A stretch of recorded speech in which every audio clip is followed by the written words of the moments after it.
छब्बीस 11 के गुनहगार अजमल आमिर कसाब को आखिरकार दी गई सजाए मौत। ऑपरेशन एक्स कोड के तहत मरकज ने कानूनी कार्रवाई के तहत आज सुबह 7:30 बजे चढ़ाया फांसी पर। कसाब की फांसी पर बीजेपी का बयान, देर आए दुरुस्त आए, नहीं लगना चाहिए था 4 साल का वक्त। अफजल गुरु को भी जल्द फांसी देने का मुतालबा।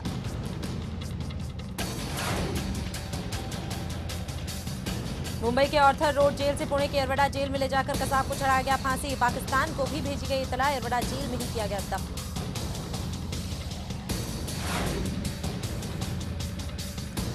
और किशनगंज में एएमयू के कैंपस के क़याम का रास्ता साफ। सदर जमहूरिया के बाद वजारत बराए फरोग वसाइल आई हरकत में।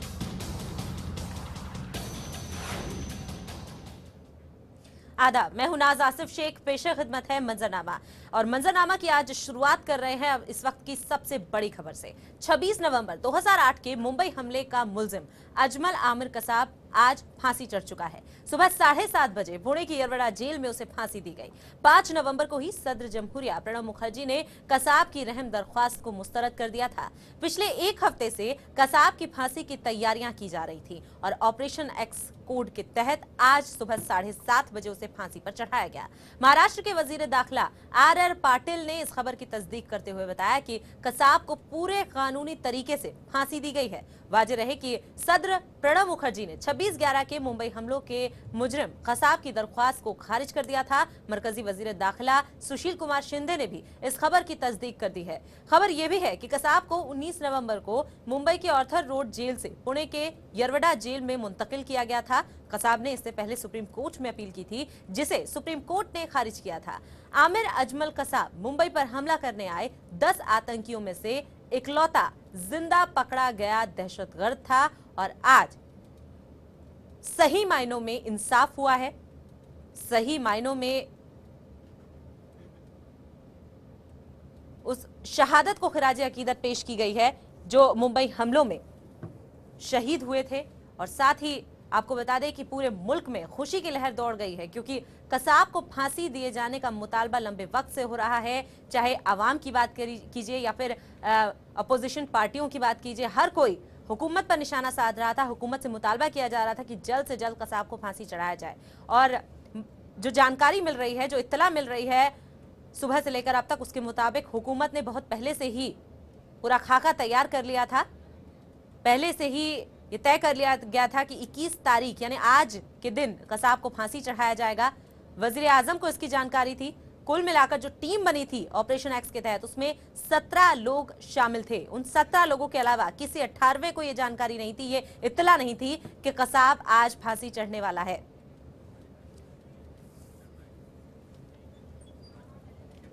और इसी बड़ी खबर पर हमारे साथ बातचीत के लिए स्टूडियो में हमारे साथ हमारे न्यूज हेड डॉक्टर रहमतुल्लाह जी जुड़ रहे हैं। इसके अलावा इस बातचीत में हमारे साथ सुबोध मिश्रा जी भी जुड़ेंगे, सीनियर जर्नलिस्ट, उनसे भी हम बातचीत करेंगे। दोनों मेहमानों का हमारे स्टूडियो में खास स्वागत है और साथ ही इस पर और भी हम अपने नामा निगारों से भी बातचीत करने की कोशिश करेंगे। जानना चाहेंगे कि किस तरह से पॉलिटिकल पार्टियों का रद्द अमल इस पर आ रहा है। फिलहाल रुक करना चाहेंगे रहमतुल्लाह जी, आपका बड़ा काम किया है हुकूमत ने, इससे कोई इनकार नहीं है। फिलहाल क्या ये माना जाए कि विंटर सेशन कल से शुरू होने वाला है, इंतखाबात भी बेहद करीब हैं, तो ऐसे में ये एक बड़ा नाम हो चुका है हुकूमत के? नाज, आपने ठीक कहा कि एक मुजरिम को फांसी आज दे दी गई और पुणे की जेल में आज फांसी दे दी गई और इसको किसी को कानो कान इसकी खबर न चली और ये बहुत ही सिक्रेसी मेंटेन की गई थी कि और सिर्फ आपने जैसा कि बताया कि सिर्फ 16-17 जो आला हुकाम हैं और वज़रा हैं सिर्फ उनको इसकी खबर थी और वो देख रहे थे। मेरी कुछ देर पहले होम सेक्रेटरी राजकुमार सिंह जो गवर्नमेंट ऑफ इंडिया के होम सेक्रेटरी हैं, बहुत ही तेज़ तर्रार IAS ऑफिसर है, 75 बैच के IAS ऑफिसर हैं, उनसे मेरी बात हो रही थी। उन्होंने कहा कि ये इसलिए इसकी जो सेक्रेसी है ये रह पाई इसलिए कि इसे आम जो ऑफिसर है उनको भी इसकी खबर नहीं थी। ये फाइल को बहुत ही होशियारी के साथ बहुत ही कॉन्फिडेंशियली इसको जो है ना मूव कराया जा रहा था और यही वजह है कि इसकी खबर इवन के मीडिया को भी नहीं लग सकी। जो मीडिया अपने आप को काफ़ी अंदर की खबर देने का दावा करता रहता है तो उसे भी ये खबर नहीं लगने दी। तो राजकुमार सिंह से जब मेरी बात हो रही थी तो उन्होंने कहा कि ये एक बहुत ही सेंसिटिव मामला था और चूंकि ये दो मुल्क का मामला था, दो जो कंट्री हैं उसका मामला था, इसलिए इसमें बहुत ही मोहतात बरतने की जरूरत थी और मोहतात बरता गया है। तो राजकुमार सिंह से जो मेरी बात हुई उसके हिसाब से सिर्फ यह था कि दो मुल्कों का मामला था, बहुत ही हसास मामला था और इसमें थोड़ी सी भी चूक ये कोई अनहोनी हो सकती थी, इसलिए इसको बहुत ही गुपचुप तरीके से इसको रखा गया था।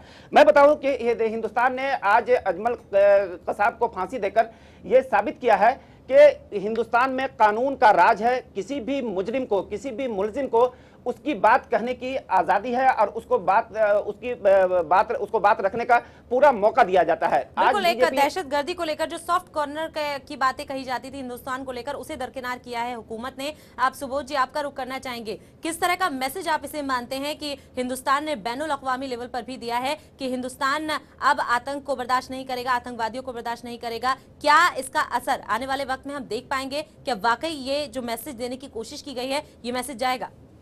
देखिए, निश्चित जाहिर तौर पे इसका असर तो पड़ेगा ही पूरी दुनिया पे कि भारत जो है कोई ऐसा सॉफ्ट देश नहीं, जिसे लेजलेजा देश जिसे कहा जाता है, जो कि आतंकवाद से निपटने में जो है ढुलमुल नीति अपनाए और यहाँ पे अगर किसी की नापाक निगाह पड़ती है तो उसका मुंहतोड़ जवाब देने के लिए देश एकजुट खड़ा है। इसमें कोई दो राय नहीं है। पर क्या ये डिटरेंट का काम करेगा? क्या इससे आगे इस तरीके की वारदातें नहीं होंगी? ये तो कुछ नहीं कहा जा सकता है। इस विषय में जैसे आपने देखा होगा, कानून होते हैं, सख्ती से उनको लागू भी किया जाता है, उसके बाद भी उस तरीके की घटनाएं होती हैं।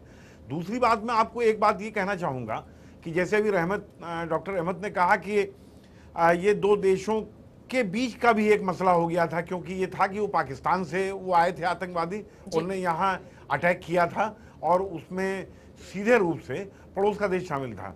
आपको जो आज के हालात हैं भारत के अंदर भी और विशेष रूप से पाकिस्तान के अंदर मैं कुछ आपसे थोड़ा वक्त चाहूँगा। पाकिस्तान की आज के जो आंतरिक हालात हैं वो कुछ इस तरीके के हैं कि पहले आप सरकार पे आइए, सरकार का कितना कंट्रोल है ये सब जानते हैं। सरकार जो है वो फाइनल कंट्रोल आर्मी के हाथ में होता है, पर स्थिति अब इतनी बिगड़ गई है, वहां पे हालात जो हैं इतने बेकाबू होते जा रहे हैं कि आपको मालूम होगा, हाल में कुछ समय पहले साल 6 महीने पहले करीब पाकिस्तान के महरान एयरफोर्स बेस पर अटैक हुआ। पाकिस्तान में रोज के हिसाब से कराची के अंदर जो है पिछले 4 साल से 4 से लेके 40 लोग जो हैं टारगेट शूटिंग का शिकार होते हैं। पाकिस्तान खुद आतंकवाद को झेल रहा है। जिस तरीके से हम कहते हैं कि पाकिस्तान से यहाँ आतंकवाद एक्सपोर्ट होता है, टेररिज्म एक्सपोर्ट होता है, मैं एक सेकंड बात खत्म करता हूँ। उसी तरीके से पाकिस्तान का कहना है कि वहाँ पड़ोसी मुल्क अफगानिस्तान से टेररिज्म जो है उनके इधर एक्सपोर्ट हो रहा है। ये बात अलग है, ये स्वयं उनका क्रिएशन है पाकिस्तान का, जिसका उनको खामियाजा भुगतना पड़ रहा है। और भारत ने जो मैसेज दिया है, संभवतः मैं नहीं सोचता हूं कि जो पाकिस्तान की जो आंतरिक हालात अब इस तरीके के नहीं हैं कि उनके वहां पे जनता में इतनी बड़ी संख्या में हमदर्द हों टेररिस्टों के। आज से चंद साल पहले की बात होती तो हो सकता है वहां बहुत बवाल खड़ा हो जाता, पर चूंकि वो खुद इस विभीषिका को झेल रहे हैं वहां पे सॉरी, ऐसा एक बहुत बड़ा वर्ग है जो कि इसको पॉजिटिव तरीके से लेगा। ऐसा जी सुबोध जी, बिल्कुल यही बदकिस्मती है कि खुद मुतासिर होने के बावजूद पाकिस्तान दहशतगर्दी के खिलाफ कोई ठोस कदम नहीं उठाता और हिंदुस्तान को भी इसका शिकार होना पड़ता है। अब रुक करना चाहेंगे मुंबई का, आपसे बातचीत हम जारी रखेंगे सुबोध जी। मुंबई से हमारे चैनल वन न्यूज नामानिगार संजय मिश्रा हमारे साथ लगातार बने हुए हैं इस बातचीत में। संजय, आप उसी मुंबई में मौजूद हैं जो कि मुतासिर हुई थी उन हमलों से, दहशत के साए में ये मुंबई जी चुकी है। उन लोगों का क्या कहना है, उस आवाम का क्या कहना है जो मुतासिर हुई थी इन हमलों से और वाकई में सही मायनों में कसाब जिनका मुजरिम था? जी, सबसे पहले मैं आपको बता दूं कि मुंबई की आवाम ने 26/11 के आतंकी हमलों को काफी नजदीक से देखा था, जिसके बाद उनके अंदर कहीं ना कहीं से रोष व्याप्त था, आक्रोश था कि आखिर इस तरह की आतंकी घटनाओं को अंजाम दिया जा रहा है, लेकिन सरकार की तरफ से कोई सख्त, कोई ठोस कदम नहीं उठाया जा रहा है। जबकि 10 लोगों का जो दल पाकिस्तान से मुंबई आया था इस पूरी घटनाक्रम को अंजाम देने के लिए, और जिस प्रकार से मुंबई में तकरीबन इस आतंकी घटना के तहत 166 लोगों की, जो बेकसूर लोगों की जाने गई थी, उसको लेकर कहीं ना कहीं पूरे मुंबई वासियों में पूरा दहशत का माहौल छाया हुआ था। लेकिन आज जिस प्रकार से सुबह 7:30 बजे के आसपास अजमल आमिर कसाब को फांसी पर लटकाया गया, उसके बाद लोगों ने संतोष जाहिर किया है। उनके अंदर कहीं न कहीं हर्षोल्लास का माहौल देखा जा रहा है। खास करके बात करें उन पीड़ितों की जिसके परिवार के सदस्यों की मौत हुई है, उन लोगों को एक प्रकार की यह श्रद्धांजलि अर्पित की गई है, इस बात से इनकार नहीं किया जा सकता। बिल्कुल सही और सच्ची खिराज अकीदत पेश की गई है। जिस तरह से अब सियासी हलकों से भी बातचीत सामने आ रही है, सियासी हलकों से रद्द-ए-अमल सामने आ रहा है। रहमतुल्लाह जी, अगर खास तौर पर बीजेपी की बात की जाए तो बीजेपी ने अब अफजल गुरु की फांसी का जो मसला है वो एक बार फिर से उठाना शुरू कर दिया है। ज्यों ही कसाब को फांसी दी गई उसके बाद से ही बीजेपी ने कहना शुरू कर दिया कि आपने बहुत देर की, 4 साल का वक्त बहुत ज्यादा है। क्या लगता है आपको कि किसी तरह की सियासी मंशा इसके पीछे थी हुकूमत की भी, और साथ ही साथ अपोजिशन भी इस मामले में अपनी राजनीतिक मंशा को साधने की कोशिश कर रहा है? नाज, देखिए अभी सुबोध मिश्रा जी बता रहे थे कि हिंदुस्तान टेररिज्म से लड़ने के लिए बिल्कुल मजबूत इरादा रखे हुआ है, इंडोमिटेबल डिटर्मिनेशन। वो टेररिज्म को लेकर के किसी तरह का समझौता करने के हक में नहीं है। तो जहां तक बीजेपी का सवाल है तो बीजेपी नेचुरली कि वो अगर अपोजिशन में है तो वो अपनी बात कहेंगे, उसका मुखालफत करना, सरकार की हुकूमत की मुखालफत करना एक मकसद है उसका।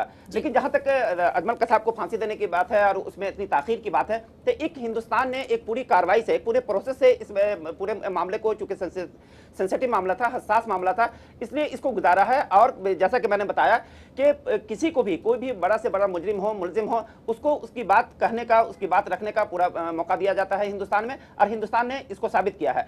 तो मुझे नहीं लगता कि ये 4 साल का वक्फा या 4 साल का मुद्दत ऐसा कुछ था कि जिसके, लेकिन एक दुनिया में एक मैसेज हिंदुस्तान ने दिया है कि अजमल कसाब जैसे टेररिस्ट को भी हमने उसकी बात कहने का मौका दिया है, और जो कानूनी एक प्रोसेस है, जो कार्रवाई है, उससे मैंने उसको गुजारा है। तो एक अच्छा मैसेज गया है और टेररिज्म के खिलाफ हिंदुस्तान का एक मजबूत इरादा भी आया है। जी, कि बिल्कुल सही कहा आपने रहमतुल्लाह जी। अब रुक करना चाहेंगे फजल इमाम मलिक साहब, सीनियर सहाफी हमारे साथ फोन लाइन पर मौजूद हैं। मलिक साहब, खैर मकदम है आपका चैनल वन न्यूज पर।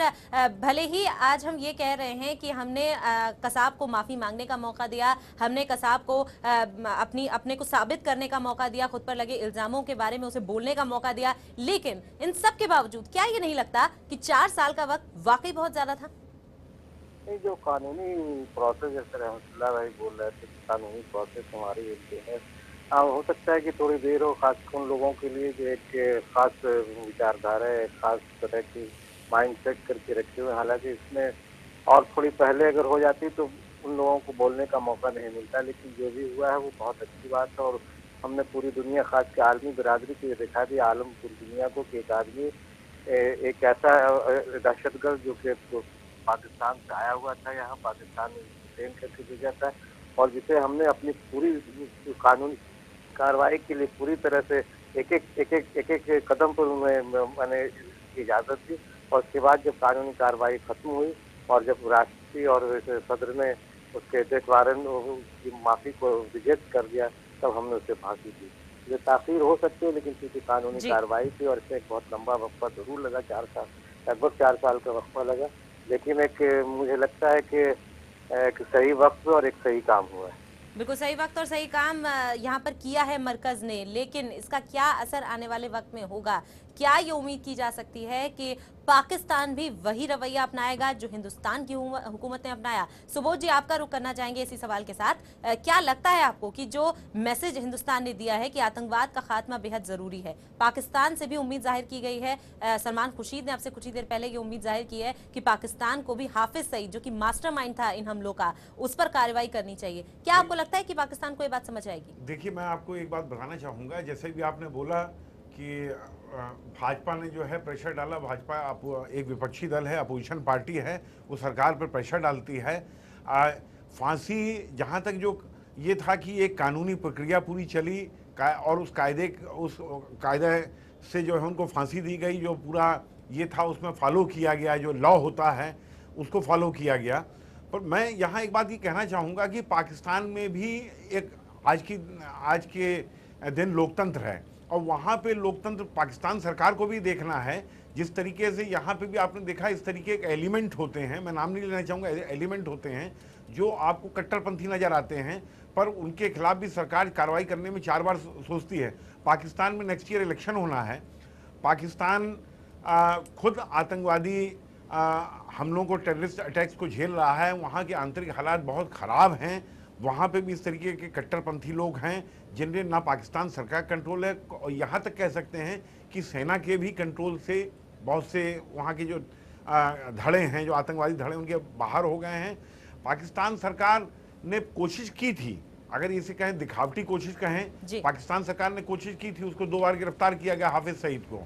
पर हाफिज सईद जो हैं वो पॉलिटिकल लीडर हैं, वो सीधे आतंकवादी टेररिस्ट लीडर नहीं हैं, तो उनको एक वो कवर मिला हुआ है पॉलिटिक्स का।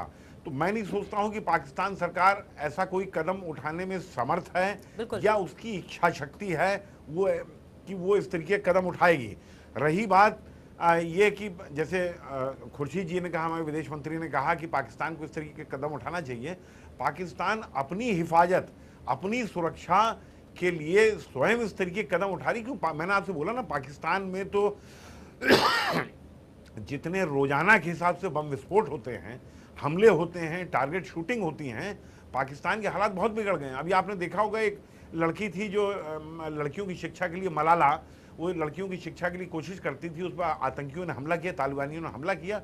अल्टीमेटली पाकिस्तान में बहुत बड़ा वर्ग जो मिडिल क्लास, जो वहाँ शिक्षित वर्ग है, वहाँ पॉलिटिकल वर्ग है, उसके पक्ष में आ गया। इच्छा शक्ति उनमें है। अब भारत के आतंकवाद, देखिए ये तो उसकी अपनी एक पॉलिसी है, उससे हटना। मैंने आपसे बोला, सरकार एक, वहाँ पे हुकूमत एक मुखौटा है, रियल सत्ता सेना के हाथ में रहती है। ये कितना इनके कंट्रोल में है। वैसे आपको एक बात और बताना चाहूँगा, कुछ चीज़ें सरकार के चाहते हुए, सेना के चाहते हुए भी नहीं हो पाती। मैं अपने देश के विषय में बात करना चाहता हूँ, माफ़ करना, हमारे इधर जो माओवादी हैं उनको किसका संरक्षण प्राप्त है? न सरकार का, न सेना का। चीजें हैं जो एक मुल्क के लिए बड़ी दिक्कतें हो सकती हैं। देखिए, मैं आपको एक बात बताना चाहूँ, जो वर्तमान जो आर्थिक मंदी का दौर चल रहा है, पाकिस्तान में एक बहुत बड़ा वर्ग और पाकिस्तान की आम जनता को ये समझ में आ रहा है कि भारत के साथ आर्थिक रिश्ते अपने बढ़ाएगा तो उनको भी रोजी रोटी होगी और भारत को भी रोजी रोटी होगी। तो ऐसा वर्ग है, पर ऐसा वर्ग भी है जो ये सब नहीं चाहता है, वो अपने कट्टरपंथ पे अड़ा रहता है। बिल्कुल सही कहा आपने, तमाम दिक्कतों के साथ, लेकिन हुकूमत की जिम्मेदारी ये बनती है कि हर चीज का हल निकाला जाए और जो वाकई में गुनहगार है उसे सजा दी जाए, जैसा कि मरकज ने किया है। रहमतुल्लाह जी, आपका रुख करना चाहेंगे। 50 करोड़ से ज्यादा खर्चा किया मरकज ने कसाब तक, अब तक 4 सालों के अंदर 50 करोड़ से ज्यादा का खर्चा उसने किया उसकी सिक्योरिटी में। क्या वो रकम किसी ऐसे तबके के लिए खर्च नहीं की जा सकती थी जिसे वाकई इसकी जरूरत थी, या फिर तमाम ऐसी चीजें थी जिन पर ये पैसा खर्च हो सकता था? सीधा सीधा जो इशारा है वो इसी तरफ है कि ये 4 साल और ये पैसा आखिर क्यों बर्बाद किए गए? नाज, इससे पहले कि मैं कुछ कहूँ, सुबोध मिश्रा जी कुछ कहना चाह रहे हैं, क्योंकि आपको मैं बता दूं कि सुबोध मिश्रा जी एक सीनियर सहाफी हैं। और एशिया पर इनकी मजबूत पकड़ है। ये कई बार प्राइम मिनिस्टर और प्रेसिडेंट के साथ पाकिस्तान का दौरा कर चुके हैं, तो मुझे लगता है कि ये कुछ अहम बात आपसे कहना चाह रहा हूं। मैं एक बात कहना चाहूंगा, जो बार बार कहा जा रहा है कि इसमें 4 साल का वक्त लगा। अगर आप उन देशों को छोड़ दीजिए जहां समरी ट्रायल होते हैं, जहां ये होती डिक्टेटरशिप होती है, फौरी फैसला और फौरी एकदम उसको एक्सिक्यूट कर दिया जाता है, ये कोई बहुत लंबा वक्त नहीं है। अमेरिका की अगर कानून व्यवस्था जहाँ पे पूरी तरीके से उसका पालन किया जाता है, कानूनी प्रक्रिया का वहाँ की जो प्रोसीजर उसका पालन किया जाता है, उसमें काफ़ी वक्त लग जाता है। ट्रायल होते हैं, रीट्रायल होते हैं, और इसमें तो इसलिए वक्त इतना नहीं था। खाली जनता की इच्छा, एक अपराधी है, फिर तो अगर ऐसा था तो जिस दिन उसको पकड़ा गया था उसी दिन गोली मार देनी चाहिए थी। इसमें ऐसा वक्त लगना मैं नहीं सोचता हूँ। थोड़ा डिले हो सकता है, 4 तरीके के फैसले होते हैं, अंतर्राष्ट्रीय दबाव भी पड़ते हैं। अगर आप फैसला कर रहे हैं, ये कोई उसने पर्सनल गेन के लिए था नहीं। वो जो उनने अटैक किया था वो एक कंट्री के खिलाफ था, एक भारत पे हमला था उनका। तो उस तरीके के इश्यूज जो हैं उनके पॉलिटिकल डायमेंशंस होते हैं, और दुनिया भर के लोगों का, दुनिया भर के देशों का प्रेशर रहता है। वैसे भी ऐसे देशों की संख्या बहुत ज़्यादा हो गई है जहाँ कैपिटल पनिशमेंट ख़त्म हो चुका है। इसलिए ये कहना कि इसमें डिले नहीं हुआ, पर जैसे डॉक्टर अहमद कह रहे थे, मैं इस बात से बिल्कुल सहमत हूँ।